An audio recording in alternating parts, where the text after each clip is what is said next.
Carolina This Week with Tim McGinnis. Good morning and thanks for joining us for Carolina This Week. Of course, primary season is really heating up now. Just a couple days until the New Hampshire primary. Last week, the Iowa caucuses. On this program today, we're going to talk with Dr. David White. He's the chair of the Political Science Department at Francis Marion University. We're going to hear more from John McCain's stop in Conway on Friday. And first up, we're going to talk about the Tea Party. The South Carolina Tea Party Convention is going to be held at the same time as the Myrtle Beach debate next weekend. Earlier this past week, reporter Lindsay Thies did a story talking about the Tea Party's new position in this election. Here's a look. Senator Dugan is going to open up the convention. The Myrtle Beach Tea Party is one of dozens of groups expected at Spring Maid Resort in 2 weeks for the first ever South Carolina Tea Party convention. Chairman Joe Dugan says the convention was scheduled the same time as the GOP presidential debate on January 16th, so Tea Party members can attend. We're harder on Republicans than we are on Democrats, because we expect more from Republicans, and they've failed us. For decades, the South Carolina primary winner has gone on to clinch the GOP's nomination. Maybe that's why candidates like Rick Perry and Michelle Bachmann are headed straight to South Carolina after Tuesday's caucus in Iowa. But never before has the Tea Party been in play. And while some think the group will have a historical impact on the vote, I hope so. Others, too early to tell. I don't think we're ready yet for the Tea Party to be voting, to have a great influence on the nomination, but that day's coming, I believe. Dugan says the group isn't endorsing any candidates like they did in the 2010 election. There is a general sense out there that it's anybody but Romney. And as for voters we talked to, it's a mixed bag. I like to hear what everyone has to say and then try to figure out who's telling most of the truth. I am a Mitt Romney fan. I know who I'm not going to vote for. Obama. Joining me now, you just saw him in that story, is Joe Dugan. He's the chairman of the Myrtle Beach Tea Party. He's part of the South Carolina Tea Party Coalition. And as part of the South Carolina Tea Party Coalition, you have put together the first of its kind in the country Tea Party Convention, the South Carolina Tea Party Convention, which will coincide with the debate next week. You'll go Sunday and Monday for the Tea Party Convention. Of course, the debate is on Monday. Right. Tell me about the convention. It sounds like a pretty big undertaking. It is absolutely fabulous.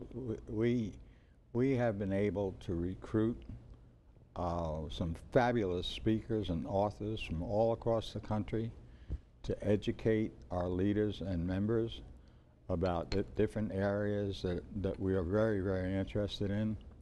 And on the first day, which will be at 11 o'clock on Sunday, we'll have a welcoming brunch followed by Senator Dugan opening up the convention. And you also have Governor Haley coming to speak. She's going to open the second day. You have Newt Gingrich coming to speak. You have Rick Santorum coming to speak. Right.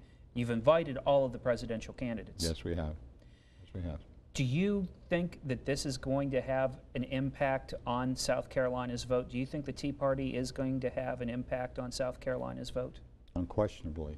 Unquestionably. The Tea Party are those citizens who believe in and love this country and who are willing to get out and work for what they believe in. What do you hope comes from the convention? Do you hope that there are going to be more conventions? Maybe we've seen the Tea Parties kind of operating independently around states for a long time. Do you think that now is the Tea Party going to come together and maybe eventually we'll have the Republican Party, Democrat Party, and the Tea Party? Well, I wouldn't take that leap quite yet. It depends on a number of things. What we have seen in South Carolina is that we do talk to one another. We do share research from group to group on Facebook and in emails, and we pass along information.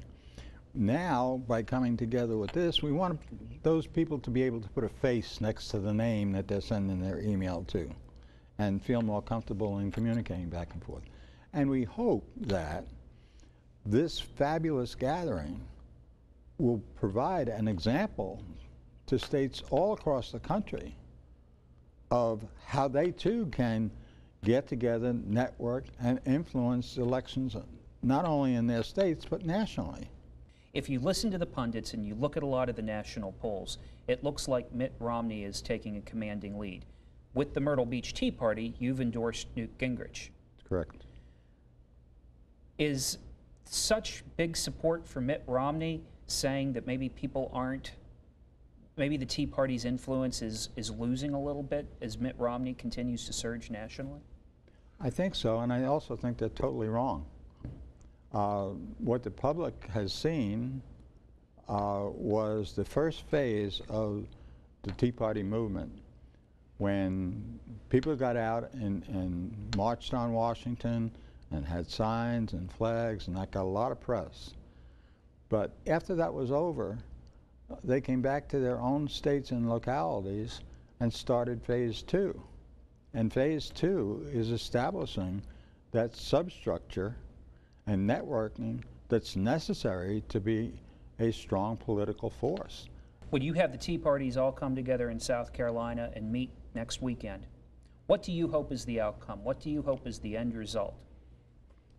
I hope that by getting to meet one another, that the Tea Party can work even closer together on legislation that comes up in Columbia and influencing both the State House and the Senate, perhaps even crafting our own legislation that we get somebody to write for us. I hope that we will, because we don't, one of the great things about 2012 is not just the presidential election. One of the great things about 2012 is that the entire Senate of South Carolina comes up for re-election, along with the House. So everybody's seat is in jeopardy.